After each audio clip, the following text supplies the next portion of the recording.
Welcome, everybody, to another book of the month. This month is something special for Greg. He chose it. So, Greg, what do you got for us? Well, we've got a book by Mike Michalowicz, and it's called Fix This Next. And if you haven't noticed, and probably don't, we have a theme going on here. We've actually read, this is the third book that we've read by this gentleman. And I just think he gives some really good, solid business advice. I think that what happened is he wrote a whole bunch of books, that were related to different aspects of the business. I think people started asking questions about, well, how do I connect the dots to make all of these various remarkable ideas work together so that, we know where to start? Definitely. I'd like to open with his quote saying, the biggest problem business owners have is that they don't know what their biggest problem is. Kind of the summary of the book is to, discover what the problems are and fix what's important first. Hence the name, Fix This Next. Yeah, I think it makes you look outside of yourself. When you're a business owner, and I've been one for decades now, you're so close to your business that you really don't see your own faults. And I think that's one of the great values of this book is that you really don't know what's wrong until you kind of borrow a friend's eyes. And I think Mike Michalowicz has kind of been that sort of guy for me. He kind of based this whole premise off of hierarchy of needs. And he created what he referred to as the business hierarchy of needs. Keith, you kind of want to go on that? Sure. We talk about the hierarchy of needs. You need air to survive, you need shelter and things like that. What Mike does in his book, he creates this business hierarchy of needs. So when you're in business, you got to have sales. That's the foundation of the pyramid, basically. You need sales to get your business going. And then once you shore up that, the next level is profit, then order, then impact, and then legacy. And he goes through each of the layers of the pyramid. And the book has an amazing checklist of things that you need to look out for and ways to shore up your pyramid, your foundations. Anything you need for your sales. He's got multiple steps that you would want to make sure, okay, we got to get this done, we got to get this done, and we got to get this done. And he lists and Fix This Next. He actually gives you, what is recommended to do to make sure that you're shoring up your pyramid and improving your business and making sure that you're getting the priorities done in an order that is going to, make sense for you and your business. Yeah, I'd actually like to start off with the core needs of a sale, because that was probably one of the biggest things I got from the book. I'll kind of list them off and we can kind of explain what they are and what we got from it. So the 5 core needs of a sale. Number 1 is lifestyle congruence. What does he mean by that? Well, I think you got to ask yourself, well, what do I want out of my business? What do I need to live? And, for me, it's just happy medium Midwest life, and I'm happy, but I need to factor in how much income I need to have and take home, as profit to have some congruence with how much sales I'm going to need to cover that need.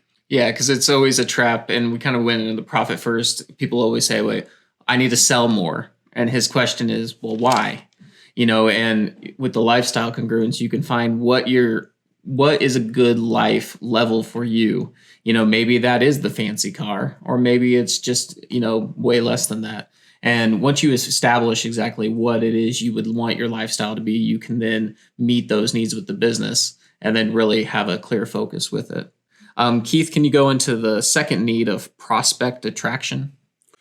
Yeah, so I think what he means was, what are you going to do that's going to bring people to your business? So I think it's going to talk about a lot about the marketing of your business and find out who you want, who's your target customer. In the book, he talks about creating your client avatar, and that's basically the demographic of the people that you're selling to. One of the great stories in the book, he talks about people replacing their air conditioners and their HVAC stuff, and one of the businesses defined their target, their client avatar. And they realized that, the people who are their best clients are the middle-aged people who have older children that are, they're ready to move on in their life. And they have that money and that time, and, they're willing to pay what the business wanted them to pay, and they found that that was their target, and they just in their prospect attraction, they kind of geared towards that market, and they was able to fix this next. The problem was who was their best clients, and they got that figured out with the client avatar, which is a pretty cool part of the book, I thought. Well, and that connects to the Profit First book, the Pumpkin Plan. Mm-hmm. I get them mixed up very easily because they dovetail so well. But Pumpkin Plan, making sure that you're not just selling to everybody because you're selling to everybody, you're selling to nobody. Mm-hmm. Like really. Yeah, the next item, need 3, is client conversion, which, this kind of makes sense. One is you have your product, you actually need to make some sales, get some actual people to buy from you. And then he really talks about in the book too, is, not just taking anybody, but taking the people that are right for you. Mm-hmm. And it starts off, when you're starting a business, you start where you will take anybody and everybody and their grandma. Mm-hmm. And after you mature a little bit, you start realizing, oh, well, I need to take people in this specific niche for my business. And then once you really establish your business, you find that what customers will really fit your business. Rather than you fitting their needs, they start to fit your product, your needs. But it does go both ways from the standpoint that if you're routing out the people who don't fit with you, then you don't have people who are unhappy with the services and products that you offer because you're right for each other. You're not just taking anybody. That dovetails really nicely into delivering on commitments, which is the 4th one, making sure you always deliver what you promise. You never overpromise. He has a really good line talking about that overpromising is just lying with good intention and kindness. With a nice big smile on your face. And a bit of cluelessness wrapped into all of it. So it's always making sure when you tell somebody what you're going to do, you can deliver on it fully. And then the final piece is collecting on commitments. Keith, you want to go into that? Well, yeah. So what he means by that is you make a promise to somebody and then you go through and you fulfill that promise. It goes both ways. They're going to have to also, fulfill their end of the promise. So you deliver the goods, the services, the products that they wanted, and then just making sure that they can fulfill that end as well. Payment on time, and then making sure that, both parties are happy. Because, if one of them's unhappy, then you're really not a good fit for each other. And, collecting is going to be a little bit more challenging, I think, in that part. I think we've sort of learned that lesson this year. We were everybody's bank for a little while. And, that just doesn't work. I mean, you guys like to get paycheck, right? Mm-hmm. So, absolutely.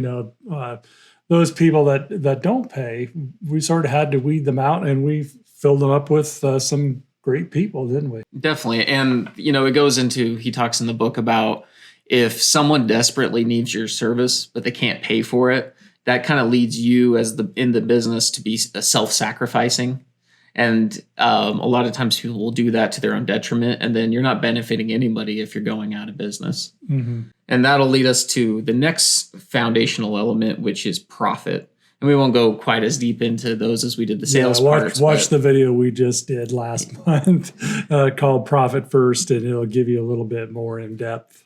Yep. And then the next layer after profit is order. Keith, you want to kind of go on what order means? Yeah, it's about improving your processes, becoming more efficient, making sure that you're able to deliver efficiently, and then improve those processes over time.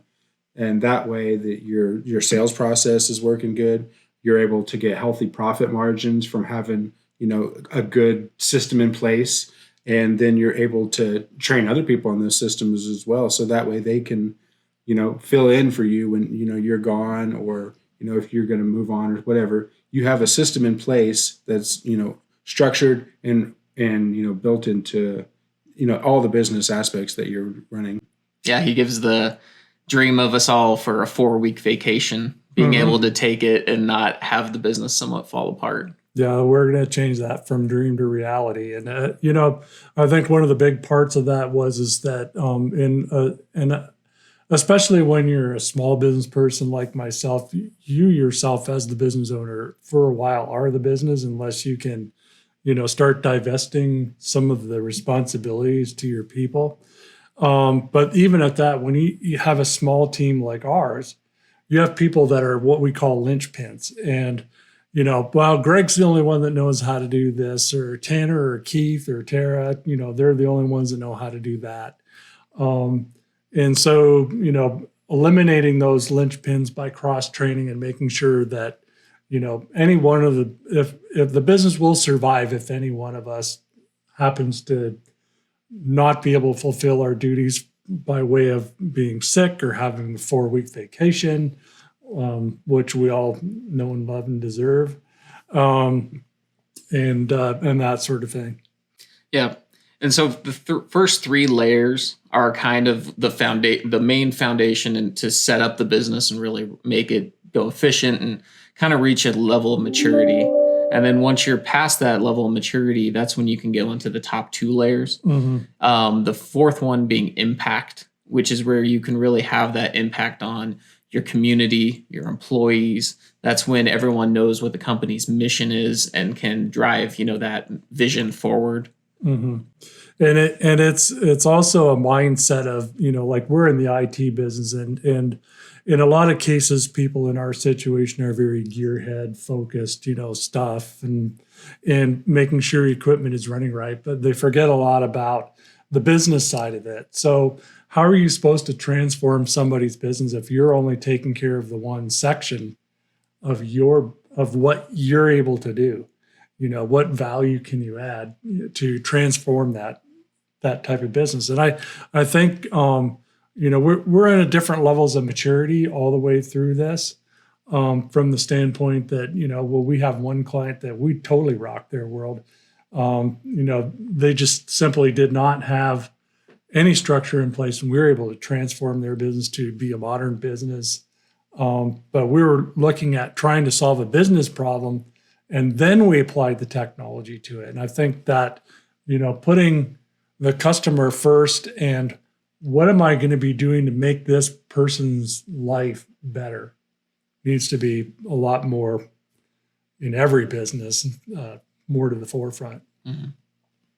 Yeah, I think one of the steps he really he hits at every chapter you read in the book. He talks about the Omen method, where he gives you the objective. So the objective of the business, what's the end goal? What's the results you want to see? And then how do you get there? Well, the O is the objective. The M is the measurement. You're going to measure, the steps that you go through to meet that objective. And then you got the E. You're going to evaluate your steps to make sure that you're getting to that objective. And then N is nurture, which means that you're going to make sure that the objective is taken care of fully, and you see it to the end. So in every step of the pyramid, he goes through that Omen method, and it's just something to apply to anything you do. It doesn't have to be just the book or the pyramid or anything, but anything you're trying to do. What's the objective? Okay, well, how are we going to get there? Let's measure these steps so we can figure out what we need to do to get it done. Mm-hmm. Evaluate what's happening, and then once you are done with it, it's never really done. You nurture and adapt it. Yeah, it's a wonderful system.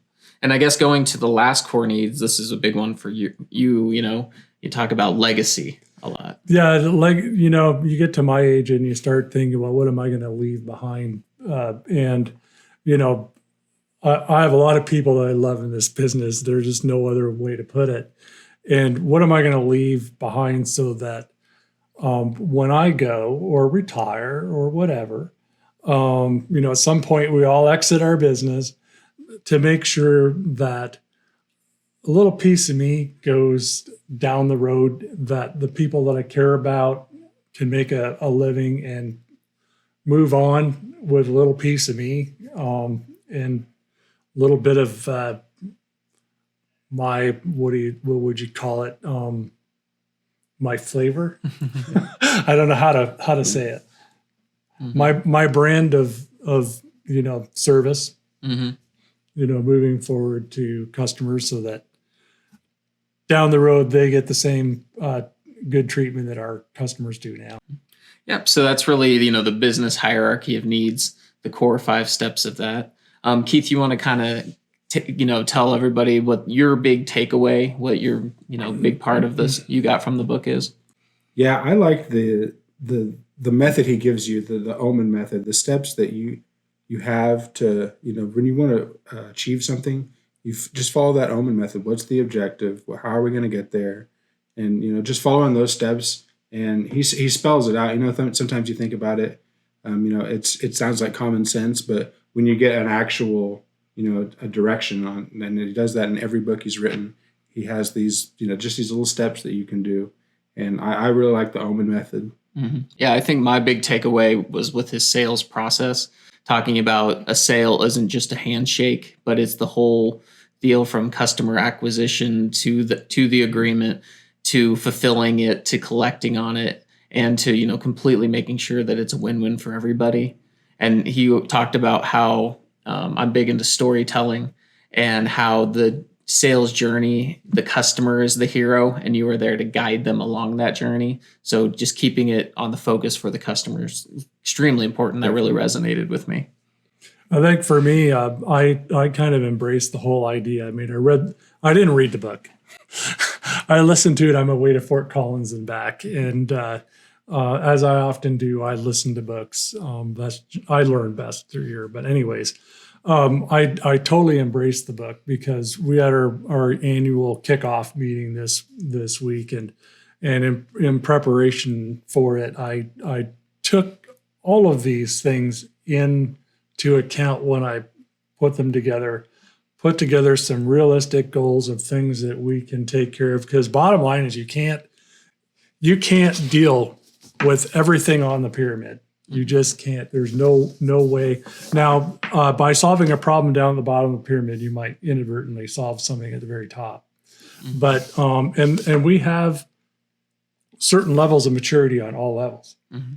But I think I really got the planning part of it out, and we know that we have to deal with the first 3 steps because you have to be able to get before you can give, mm-hmm. and because you can't give out of an empty wagon, and so we're going to work really hard on the first 3 so that we can create that transformative experience for our customer. Yeah, I think to summarize what you said very well is it really showed you what to fix next.